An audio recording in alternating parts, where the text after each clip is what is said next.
Good morning, or should I say good afternoon? And we are live talking about what are we building today? I guess it'd help to put a microphone down. What are we building today? My goodness, what aren't we building?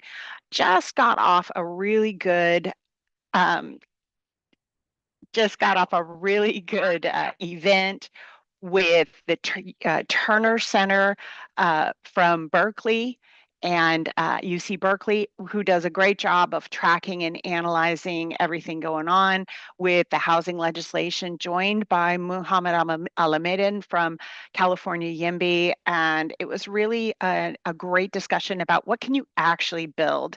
And I know that the pro housing lobbyists are pushing a lot of big things like SB 79, which would allow you to have up to 10 units on a single family zoned property near transit, but or within 1 mile of transit. But there's a lot of interesting nuances that when you look at the practical reality, I think, yeah, developers are going to build those units around, these have to be around major bus stations. I think they have to have 48 bus pass, mass transit going by, that kind of thing. So it's the usual major corridors of transit that you would expect near freeways and major bus, routes and subway routes and stuff like that.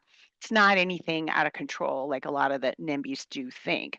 Um, Having said that, I am much more excited about things like SB 1123.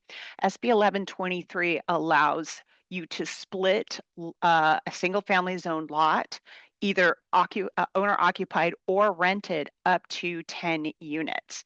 I'm frankly more excited about that because being able to split my lot into 10 units and then potentially build as I want to, if I'm a homeowner, that makes sense to me. So if I have a big old long backyard, right? In theory, I can go and split those lots, and then if I can, then I can choose to do a construction, a permanent loan, or something like that to build one unit at a time. From a risk level, that makes more sense to me and the average Joe to see how these go, so that they're not taking a risk on building, a $2 million project on something they've never done before, right? So risk tolerance has a lot of factoring into what can you build. So again, if you have a big lot, you can split it up to 10 parcels and you can sell them off as they are. They won't be worth as much, or you can build onto those lots, maybe one at a time, but planning for a whole community there. That's something that's pretty easy to do. And if you do the first one and you really don't like it and you really don't want to do it anymore, then you don't. You don't have to. I think that some of the stuff that we're focusing on is really glitzy, but it's really overwhelming to the average person, including myself, by the way. So I think there's a lot of cool stuff going on with that, that we can think about. What's really exciting to me also is the HCD, the California Department of Housing and Community Development, is going to be really coming down on the local municipalities. It's going to take municipalities sometimes some time to catch up. Some of them haven't updated their housing ordinance in a couple years, which is technically against the law, but they're busy. So it will be very interesting to see who they start going after. Hopefully, some of the obvious people, but the obvious cities that are really against more housing and are repeat offenders. HCD can fine $50,000 per fine, per violation. And if it's in litigation, the judge is required to, if there's more than 5 violations, fine up to 250,000. So how does this help the average homeowner? The answer is HCD is going to be your new best friend. Even experienced builders. I was just talking with Whitney Hill at Snap ADU about how the water utility is giving her a runaround on this and that. And she talked with HCD and they're like, no, this violates this total other rule. Well, Whitney is super, super smart. And so there's stuff we're learning every day.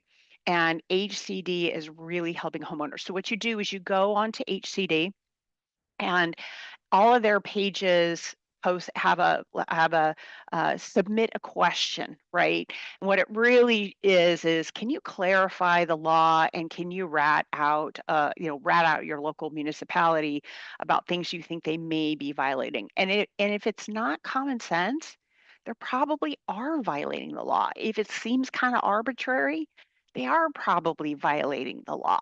And you're not alone. Like, when these requests build up on this particular utility or this particular municipality, HCD is calculating those and being like, I think we need to go after that. And that not only benefits your project, but also others.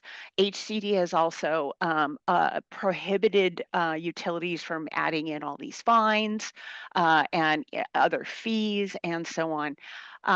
I think next year we're going to see us go after impact fees.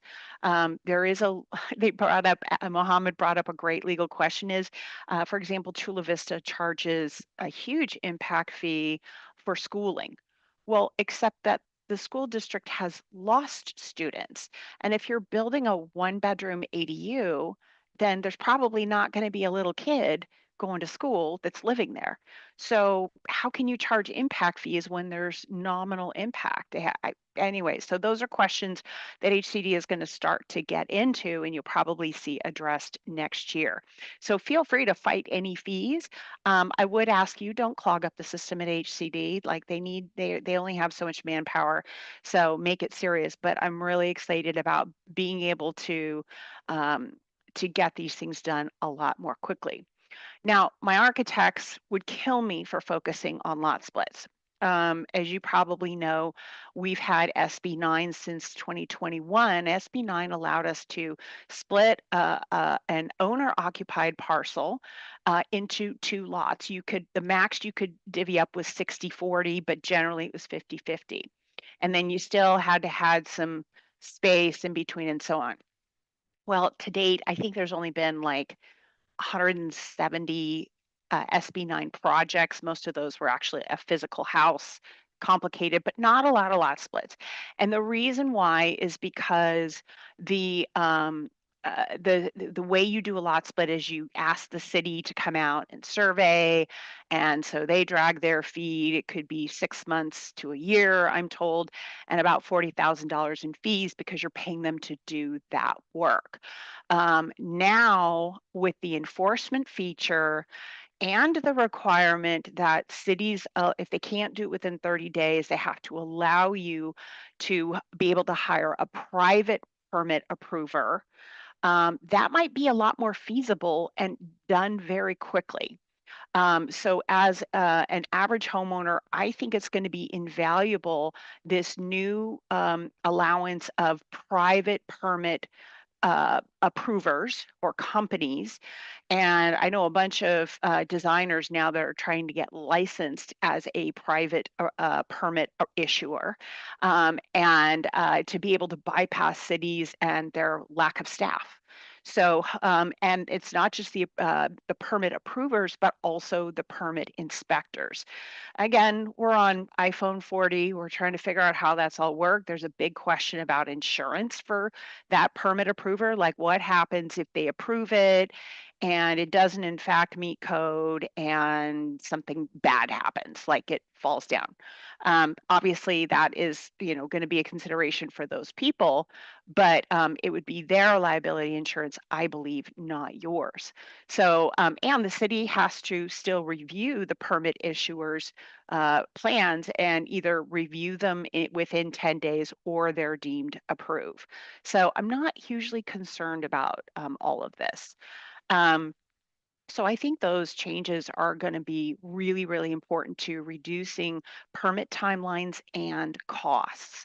Um, so I would encourage you, when you talk to your local permit office, be up to date on these and ask them, what can I build? Don't ask them yes or no questions. Ask them, what would you build? What can I build on this property? If it was you, how would you do it? Because if it's their idea, it must be genius, right? So and then get their phone number, keep their contact information, and try to work with only that individual. If you can, get them to email it to you in writing, so you have it in writing to protect yourself. But yeah, I mean, even the architects and designers and pros that I work with, our jaws just drop every day. It changes so much. So at least learn the basics, and ask good questions of your local permit housing. If you haven't been down to your local permit office, there's two things that basically have happened. First, you got to go to planning, and planning says, given that you're on this parcel, you're allowed to build a certain number of units. And then you have to go to building permits, and they're looking at the engineering and so on. They're the tougher group, but planning is always first. So the more you have ammunition you have to get stuff done, the better, for sure. So with that, that's kind of a take on what I'm seeing the average Joe. If I personally am getting ready to go buy a property, my goal is to buy small home on a very big lot. I don't need a big place to live, and probably anything I buy is going to be pretty old and ratty and is going to need some remodeling, because it's cheaper to remodel than to buy it all fixed up. You're paying for somebody else to do that work that may or may not be to quality. So I'd rather build it myself, fix it the way I want it, and so on. So my goal is to buy a big property, where I can build multiple one-bedroom units. I would like to create, you're going to think I'm nuts, but I would like to create a stackable, like one bedroom on the bottom, one bedroom on the top, with parking spaces in the area for single women. Um, I'm calling it summer camp for now. One of my girlfriends called it Barbie's Dream Village. But the goal is to have a community of particularly single women where we can age in place, have a pool, throw parties, etc., and have them be affordable. And not just, I'm not talking about renting, I want to sell these off. To me, renting is great and that's all income, but not only to me, owning a house is one of the most important bases of wealth in the United States. If you live in America, the first and most important thing you should do is own property, because it's the number one source of retirement. It's the number one way we accumulate assets. So if I'm really going to help somebody, it's not going to be affordable rent. It's going to be affordable housing. I also, frankly, don't want to deal with renting. And there's new tax breaks coming out for sales of affordable housing and some other things. But I mostly just think the right thing to do. And I can do that profitably, um, and uh, and still really, really help somebody. So I don't need to do all that. And I've learned from a lot of my investor clients, they like renting to low income folks, especially seniors. They love seniors, but there's also community themed things you can do. There were some folks in Palm Springs that were building for the LGBTQ community, especially gay men who wanted to age in place together, kind of a similar concept. So to me, that makes sense, and partly why I'm excited about SB 1123, because I can build one at a time, or I can build them all at once, and depending on what my risk tolerance is.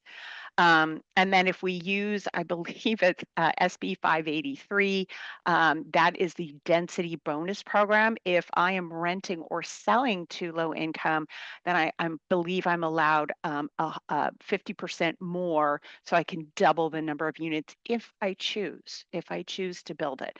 We're now in commercial lending land, but that's a whole other ball game, but that's which is also while I'm selling them off it too. So lots of really cool stuff to think about as these laws. I think the bottom line is you want to look at your property and see what makes sense. If you weren't worried about laws or permits or anything, What would you build? And start with that notion.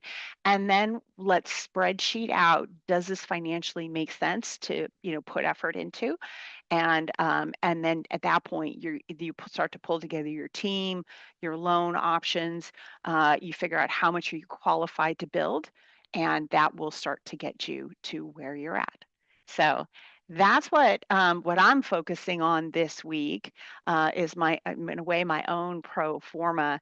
I am looking at working with a client as well, who is separately is a first-time home buyer, and they are buying land. And I am really excited for this because we're looking at buying farmland, particularly winery land, in the San Luis Obispo and Paso Robles area.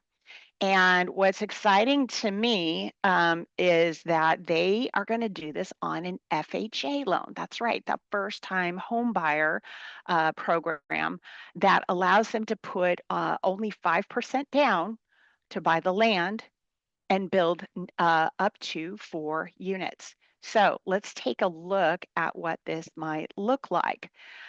This gentleman, Cody, is about ready to get married, and they want to build their house.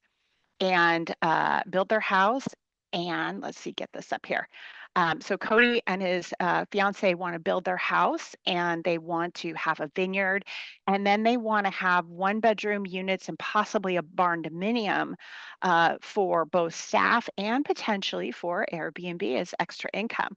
So as part of your vacation, you can come and work on the farm, pick grapes, whatever you want to do. It's part of the experience. So what we're doing is the purchase of land is 650,000. Um, the down payment and the construction cost would be 800,000. So his down payment is $85,000. And he's going to build a primary home and 3 1 bedrooms. So, and we can do that on an FHA, and we're allowed to factor in the future rental income to qualify. Now, during construction, he's paying interest only on an 8.75 interest only line of credit. So we're going to do the renovation purchase as FHA. He's actually renovating the front house that exists, but it's pretty old. And then when he's done, we're going to refinance him to a rate of 6%. And his monthly housing payment, because he's got that rental income, is going to be about $2,800 a month. That's it.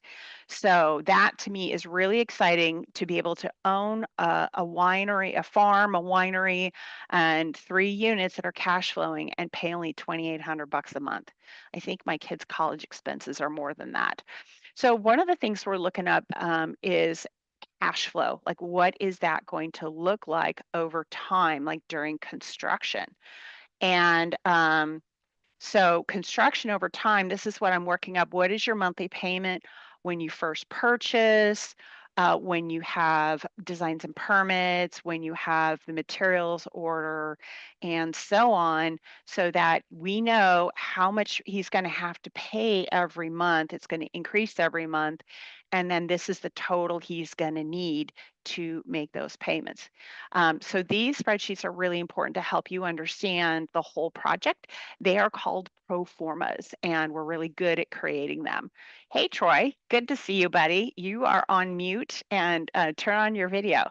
Guys, this is Troy Johnson. He is one of my loan partners here. He's up in the Bay Area and also specializes in ADUs. How you doing, Troy? You coming on? I was just telling everybody about my personal goals for I never building, came up and to. I know you have a project coming up in Daly City. I'd love to hear, kind of what you're talking about. So, oh, you are bugging out, buddy. I think your internet Yeah, is toast. yeah. Let me try to see if I Um, can in any get it on case, my that's kind of Troy. I'm sorry, buddy. We're just about to drop off here, but that's kind of what we're looking at building today. By the way, Cody could build only 2 units, and do some rehab. So if he dropped this cost to 400,000, everything would change on here, and he'd be paying 7,800 a month. So that's why he is looking at doing all 4 units. So this is the kind of analysis we need to run for these and figure out how that all works. So that's all we have for today. Next Wednesday, I think we're going to get Troy to get on his internet and get it figured out. And we'll talk about his project. He's buying a fixer in Daly City.